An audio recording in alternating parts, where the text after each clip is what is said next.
नौकर जोर लगाकर मेरी कमर की मालिश करता। मैं उसको पैसे पकड़ाती तो कहता, रहने दो मालकिन, वसूली रात को करूंगा। मैं कुछ समझ नहीं पाती। जैसे जैसे वो मालिश करता, मुझ पर खुमारी बढ़ती ही जाती और मैं सुकून से गहरी नींद सो जाती। लेकिन एक रात मुझे नींद नहीं आई। मेरे तो होश उड़ गए जब उस रात मालिश करते करते उसने मेरा नाम राधिका है। मैं बहुत खूबसूरत थी, इसीलिए शादी से पहले हर दिन मेरे लिए रिश्ता आता था। मैं अपने माँ बाप की इकलौती बेटी थी, इसलिए मेरा बाप चाहता था कि मैं इंजीनियर बनकर उसका नाम रोशन करूं। मगर जब मेरे लिए इतने अच्छे रिश्ते आते थे तो मेरी माँ मुझे कहती कि तुम अपनी पढ़ाई छोड़ दो ताकि मैं तुम्हारी शादी कर दूं। मगर मैं अपनी माँ से कहती थी कि मुझे तो इंजीनियर बनना है। मगर ये सुनकर मेरी माँ को गुस्सा आ जाता था और वह कहती थी कि तुम अभी शादी कर लो, ये इंजीनियर की पढ़ाई बाद में कर लेना। मगर मेरा बाप नहीं मानता था, इसलिए मेरी माँ एक बुजुर्ग बाबा के पास गई और उनसे कहा कि मैं अपनी बेटी की शादी करना चाहती हूँ। मगर उसका बाप नहीं मान रहा। कोई ऐसा ताबीज दो कि उसका बाप शादी के लिए फौरन मान जाए। उस बुजुर्ग ने मेरी माँ से 2000 रुपए लिए और ऐसा ताबीज दिया कि मेरा बाप मेरी शादी के लिए फौरन मान गया। ये रिश्ता दरअसल मेरे बाप के दोस्त ने अपने बेटे के लिए मांगा था और कहा कि आपकी बेटी शादी के बाद भी इंजीनियर बन सकती है। ये सुनकर मेरे बाप ने उससे शादी के लिए फौरन हाँ कह दिया और मैं विदा होकर अपने ससुराल आ गई।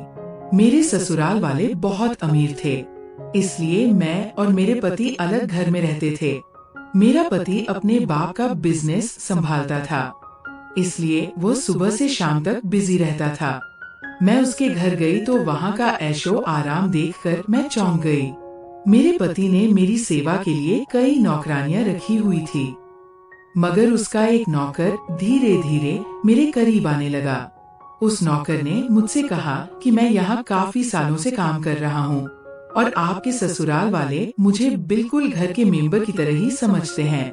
ये सुनकर मैंने भी उसे खास अहमियत देना शुरू कर दी। वह एक दिन मेरे एक कमरे में आ गया। मैं अभी तक बिस्तर में लेटी हुई थी। उसने मुझे थका थका देखा तो कहने लगा कि आप लेटे रहो, थक गई होगी। अगर आपको ऐतराज ना हो तो मैं आपके कंधे दबा दूं। ये सुनकर मैं चौंक गई। मैं खूबसूरत थी, जवान थी, लेकिन मुझे मेरे पति के अलावा किसी मर्द ने नहीं छुआ था और ना ही मैंने किसी नौकर से कभी अपने कंधे दबाए थे। इसलिए मैंने फौरन मना कर दिया, क्योंकि मुझे अच्छा नहीं लगता कि कोई पराया मुझे छुए। ये सुनकर वह चुप हो गया और मेरे कमरे से चला गया। तभी मुझे एहसास हुआ कि मैंने उसकी बात का जवाब बहुत सख्ती से दिया था। शायद वो पहले भी मेरे ससुराल में ऐसे काम करता होगा, मगर मैंने साफ इनकार करके उसका दिल तोड़ दिया था। दरअसल में बहुत नरम दिल थी, इसलिए मुझे बाद में अफसोस होने लगा।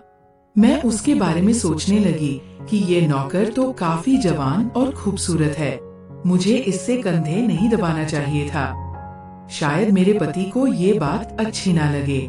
अगर दोस्तों आपको मेरे से बात करना है तो इस वीडियो को लाइक करो और चैनल को सब्सक्राइब करो।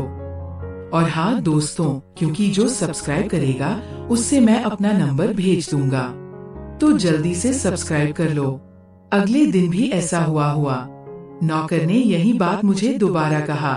मैं उस दिन बहुत थकी हुई थी, इसीलिए मैंने अपने कंधे आगे कर लिए और उससे कहा कि तुम मेरे कंधे दबा दो। ये सुनकर वो खुश हो गया और उसने मेरे कंधे दबाने शुरू कर दिए। वह इतने धीरे धीरे कंधे दबा रहा था कि मुझे फिर से नींद आने लगी। ये देखकर वो नौकर कहने लगा, मालकिन आपको नींद आ रही है, आप बिस्तर पर लेट जाओ, मैं आपके कंधे दबाता रहूंगा।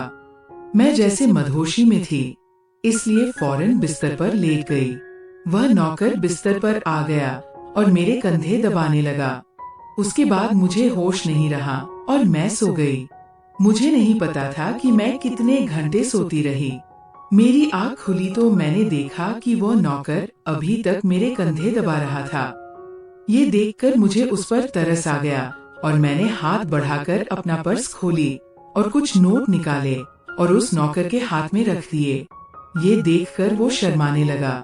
मालकिन, आप मुझे पैसे देकर शर्मिंदा कर रही है। मेरी सैलरी अच्छी है, मुझे इन पैसों की जरूरत नहीं है। ये सुनकर मैंने उससे कहा कि ये पैसे तुम्हारी मेहनत के हैं। ये सुनकर उस नौकर ने मुझसे वह पैसे लिए और मेरे कमरे से निकल गया। मेरा पति रात को देर से आता था, इसलिए मैंने शाम को फिर उस नौकर को अपने कमरे में बुलाया और उसे कहा कि तुम्हारी मालिश से मुझे बहुत अच्छी नींद आती है, इसलिए जब तक मेरा पति घर नहीं आ जाता तब तक तुम मेरे कमरे में ही रहना। शायद नौकर को पैसे का लालच आ गया था, इसलिए वह मेरी बात सुनकर खुश हो गया और कहने लगा, मैं तो आपका मामूली सा नौकर हूँ, जैसा आप कहोगे मैं वैसा ही करूँगा। आपके कंधे दबाता रहूँगा ताकि आपकी थकान उतर जाए और आपको सुकून मिले। ये सुनकर मैंने उसे कहा कि तुम्हारे हाथों में जादू है, इसलिए तो मेरी सारी थकावट उतर जाती है। एक दिन नौकर ने मुझसे कहा कि आपकी सास भी कभी कभी मुझसे मालिश करवा लेती थी। ये सुनकर मैं चौंक गई। मुझे मेरी सास ऐसी नहीं लगती थी, मगर वो नौकर झूठ बोलने वाला नहीं लगता था। मुझे ससुराल आए 1 महीना होने वाला था, इसलिए मैंने नौकरों को परख लिया था। वह मुझे हर बात सच ही कहता था। मेरे घर में नौकरानियां भी काम करती थी, मगर वो झूठी और बेईमान थी। वह मुझसे जो बात सुन लेती थी उसे पूरे मोहल्ले में मशहूर कर देती थी, इसलिए मैं उन्हें अपने कमरे में नहीं आने देती। ये नौकर इस घर का पुराना नौकर था, इसलिए मैं उस पर भरोसा करती थी। पक्कर भी मेरे कमरे में आता था, मगर अपनी नजरें झुकाकर रखता था। वह मेरे जिस्म को हाथ लगाता, मगर उसकी नियत खराब ना थी। ऐसा हर रात होता था। एक दिन मैंने अपने पति से कहा कि जब से हमारी शादी हुई है हम कहीं घूमने फिरने नहीं गए। ये सुनकर मेरे पति ने कहा कि जब से हमारी शादी हुई है तुम भी तो हर वक्त नींद में रहती हो। मैं रात को घर आता हूँ तो तुम गहरी नींद में होती हो। दिन को मेरे पास वक्त नहीं होता और रात को मेरे घर आने से पहले तुम सो जाती हो। ये सुनकर मैं अपने दिल में सोचने लगी कि ये सब नौकर की मालिश की वजह से हो रहा था। मेरे पति की शिकायत सही थी। मुझे रोज रात को अपने पति के लिए जागना चाहिए था। उस दिन मैंने फैसला किया कि आज रात जब नौकर मुझे मालिश के लिए कहेगा तो मैं इनकार करूंगी, ताकि मुझे नींद ना आए और मैं अपने पति के आने तक जागती रहूं। शाम हुई तो मैंने नहाकर खुद को खूब तैयार किया और दुल्हन बनकर बिस्तर पर बैठ गई। नौकर मेरे कमरे में आया तो उसने मुझे मालिश के लिए पूछा, मगर मैंने साफ इनकार कर दिया। मेरी बात सुनकर वो कुछ उदास हो गया और वापस चला गया। कुछ देर बाद नौकर मेरे कमरे में आया तो उसके हाथ में चाय का गिलास था। मैंने खाना नहीं खाया था, इसलिए फौरन चाय पी ली और अपने पति का इंतजार करने लगी, मगर मुझे नींद आ गई और मैं सो गई। सुबह मैं जागी तो नौकर फौरन मेरे कमरे में आया और कहने लगा, मालकिन आपके लिए नाश्ता लेकर आऊं। ये सुनकर मैंने अपने पति के बिस्तर की तरफ देखा, वह खाली था। ये देखकर नौकर कहने लगा, मालिक को जरूरी काम था। वह नाश्ता करके चले गए। ये सुनकर मेरा मूड खराब हो गया। मैं रात भर उसका इंतजार करती रही, मगर वो सुबह होते ही ऑफिस चला गया। मैंने नौकर से कहा कि मेरे लिए चाय ले आओ। नौकर कमरे से बाहर निकल गया। तभी मैंने अपने जिस्म की तरफ देखा तो चौंक गई। रात को मैंने दुल्हन का कपड़ा पहना हुआ था, मगर अब मेरे जिस्म पर कोई और कपड़े थे, मगर मैंने अभी जेवरात पहने हुए थे। मेरा सर भारी होने लगा। मुझे ये सोचकर चक्कर आने लगे कि रात को मेरे साथ क्या हुआ था और मेरे कमरे में कौन था और उसने मेरे साथ क्या किया था, मगर मुझे कुछ याद न आया। मेरा दिल घबराने लगा और मैंने अपना सर पकड़ लिया। मेरा पूरा जिस्म दर्द कर रहा था, इसलिए नौकर चाय लेकर आया तो मैंने उससे कहा कि मेरा जिस्म दबा दो। ये सुनकर वो बिस्तर पर आ गया और मुझे दबाने लगा। उस दिन मैं देर तक बिस्तर पर पड़ी रही। उस दिन मेरे पति अचानक घर आ गए।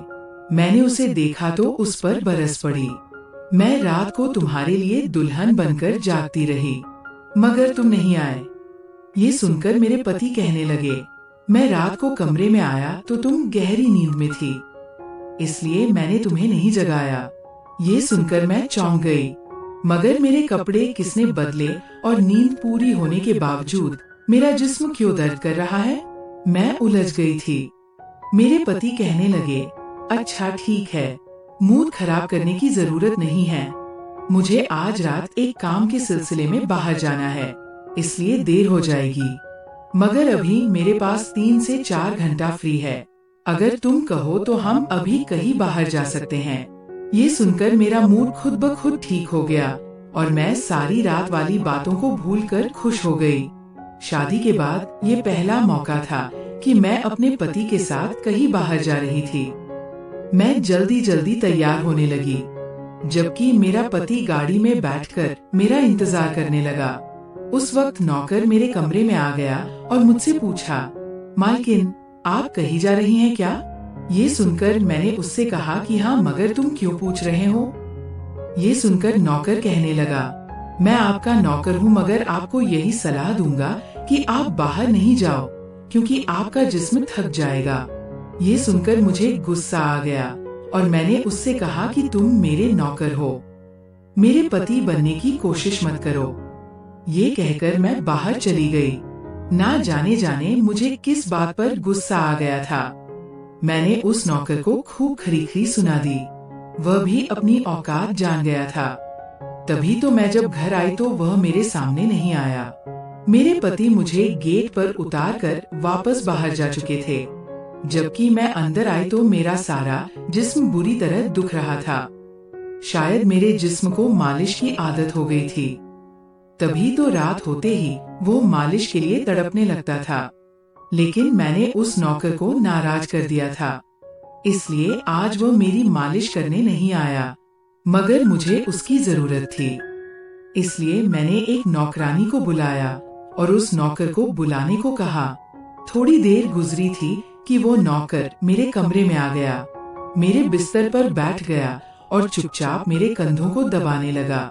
ये देखकर मुझे शर्मिंदगी हुई। मैंने उसे इतना बुरा भला कहा, मगर उसने मेरी बात को बिल्कुल बुरा नहीं माना। मैंने उसे चुप देखा तो कहने लगी, मुझे उस वक्त पता नहीं क्या हो गया था, इसलिए मैंने तुम्हें खरी सुनाई। मैं इतने दिनों के बाद अपने पति के साथ कहीं बाहर जा रही थी, इसलिए मुझे तुम्हारा टोकना अच्छा नहीं लगा, इसीलिए मुझे माफ कर दो। मैं उसकी मालकिन थी और उसे इस काम के पैसे देती थी, मगर अब भी मुझ में इंसानियत जिंदा थी, इसलिए मैंने मालिक होकर भी नौकर से माफी मांग ली, क्योंकि वो भले ही नौकर था मगर वह एक इंसान भी तो था। मेरी बात सुनकर वो नौकर कहने लगा, मैं आपका नौकर हूँ, इस काम के लिए मैं आपसे सैलरी लेता हूँ, इसलिए आपको हक है, आप जो चाहे मुझे कह दे। ये सुनकर अब मैं चुप हो गई, मगर मैंने सोच लिया था कि आइंदा इससे ऐसा कुछ नहीं कहूँगी। वह उस रात देर तक मेरी मालिश करता रहा और फिर मुझे नींद आ गई। मुझे नहीं पता था कि नौकर मेरे कमरे से कब निकला और कब मेरे पति घर पर आए। मैं सुबह उठी तो मेरा पति बाथरूम में था और बाहर जाने के लिए तैयार हो रहा था। मैं उसे हैरानी से देखने लगी। पता नहीं आजकल मुझे क्या हो रहा था। नौकर की मालिश से मुझे इतनी गहरी नींद आती कि मुझे किसी बात का होश न रहता था। मुझे इस बात का भी पता नहीं चलता था कि मेरा पति कब कमरे में आता था। मैं सोचने लगी कि इस नौकर की मालिश में ऐसा क्या जादू था कि वह मेरे पति के आने से पहले ही मेरी मालिश करता तो मैं अचानक गहरी नींद में सो जाती थी। सुबह जब मैं उठती तो मेरा सर भारी महसूस होता और मैं चलने फिरने के काबिल नहीं रहती। मगर ये बात मैंने अपने पति को नहीं बताई, क्योंकि मैं नहीं चाहती थी कि ये बात मेरे पति को पता चले कि मैं उस नौकर से मालिश करवाती थी। एक दिन मेरा पति दिन के वक्त घर पर ही रहा। मैंने नौकर से घर के सारे काम करवाए, अपने कमरे में नहीं आने दिया। नौकर भी घर के सारे काम करता रहा और मालिश वाली बात किसी के सामने अपने मुंह से नहीं निकाली। मैं भी चाहती थी कि ये बात किसी को पता ना चले। इस दौरान जब मेरा पति घर से बाहर जाता था, मैं उस नौकर को कमरे में बुला लेती थी। मगर एक दिन मेरा पति अचानक ही घर आ गया और मैं कमरे में थी। ये देखकर मैं बहुत घबरा गई और सोचा कि पति के आने से पहले नौकर को भगा दूं। मगर यहाँ नौकर भी बड़ा समझदार था। मेरे पति के आने से पहले दूसरे काम पर लग गया और मेरे पति को कुछ पता नहीं चला। मैं मालिश घर की नौकरानियों से भी करवा सकती थी, मगर उस नौकर के हाथ में क्या जादू था कि मैं उसे हर रोज अपने कमरे में बुला लेती थी। मुझे पता नहीं क्या हो जा रहा था। जिस रात मैं नौकर से मालिश नहीं करवाती थी, उस रात मेरे पूरे जिस्म में दर्द हो जाता था। सुबह मैं जागती तो मेरा सर भारी हो जाता था और मुझे थकान भी हो जाती थी। एक रात मैंने नौकर से मालिश करवाई और गहरी नींद सो गई। सुबह मेरी आँख खुली तो फिर से मेरे कपड़े चेंज हो चुके थे। ये क्या माजरा था? ऐसा कौन करता था? क्या मेरा पति मेरे साथ ऐसा कर रहा था? मैं सोच में पड़ गई। मैंने शीशे के सामने जाकर देखा तो चौंक गई। मेरे पूरे जिस्म पर लाल निशान पड़ गए थे। ये कैसे निशान थे? मैं अपने जिस्म पर हाथ फेरने लगी। मैं जैसे उस निशान को मिटाना चाहती थी, मगर ऐसा ना हुआ। अगले दिन फिर मैंने अपने जिस्म को देखा कि निशान खत्म होने के बजाय फैलने लगे थे। मैं घबरा गई। तभी मेरे कमरे में नौकर आ गया और उसने मुझे मालिश को कहा। मैं उस निशान को छुपाना चाहती थी, इसलिए उसे कहा कि आज तुम सिर्फ मेरे कंधे दबा दो। उसने मुझसे कुछ नहीं पूछा, मगर मैं अंदर ही अंदर डर रही थी। किसी दिन मेरे पति ने ये निशान देख लिए तो मैं उसे क्या जवाब दूंगी? मैं ये सोच सचकर थक चुकी थी, इसलिए मैंने तकिए पर सिर रख दिए। नौकर मेरा मसाज करने लगा। मेरी आंखें नींद से बंद होने लगी थी। तभी मुझे नौकर ने ऐसी बात कह दी जिसे सुनकर मेरे होश उड़ गए। उसने मुझसे कहा, मालकिन आप मुझे बहुत अच्छी लगती हो। मेरी आंखें बहुत बोझल होने लगी थी। मुझे उसकी बात समझ नहीं आई और फिर मैं गहरी नींद सो गई।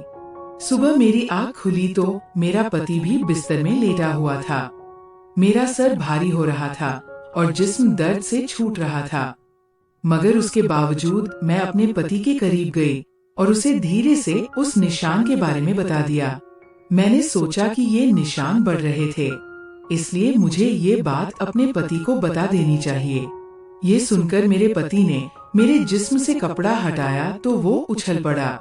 वह मुझसे दूर हो गया और कहने लगा, तुमने मुझे धोखा दिया है, बेवफाई की है और तुम्हें उसी की सजा मिली है।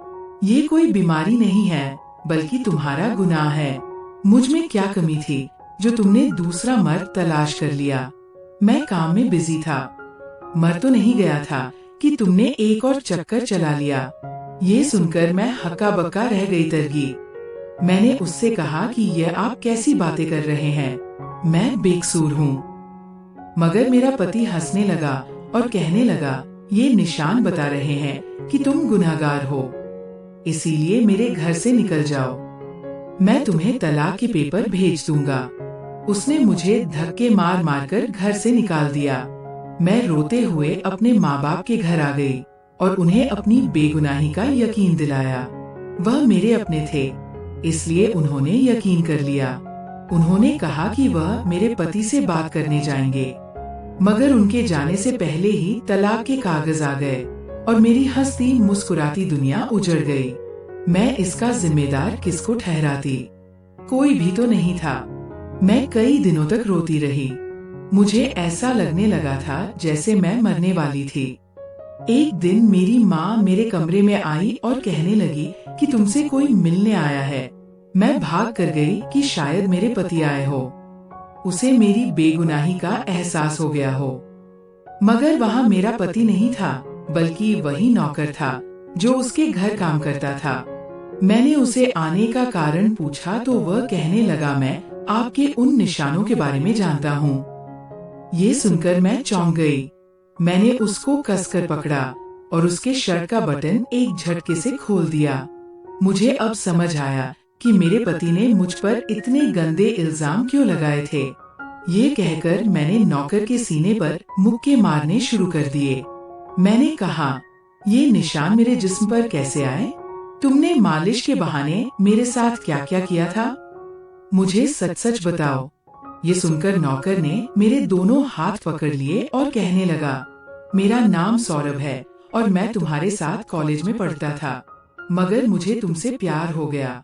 मैं भी इंजीनियर बनना चाहता था और मैंने सोचा था कि जब हम दोनों इंजीनियर बन जाएंगे तो मैं तुम्हारे बाप से तुम्हारा हाथ मांग लूंगा। मगर एक दिन तुम्हारी सहेली की जुबानी मुझे पता चला कि तुम्हारी माँ तुम्हारी शादी जल्द करना चाहती है, इसलिए मैंने डरकर तुम्हारे घर रिश्ता भेजा।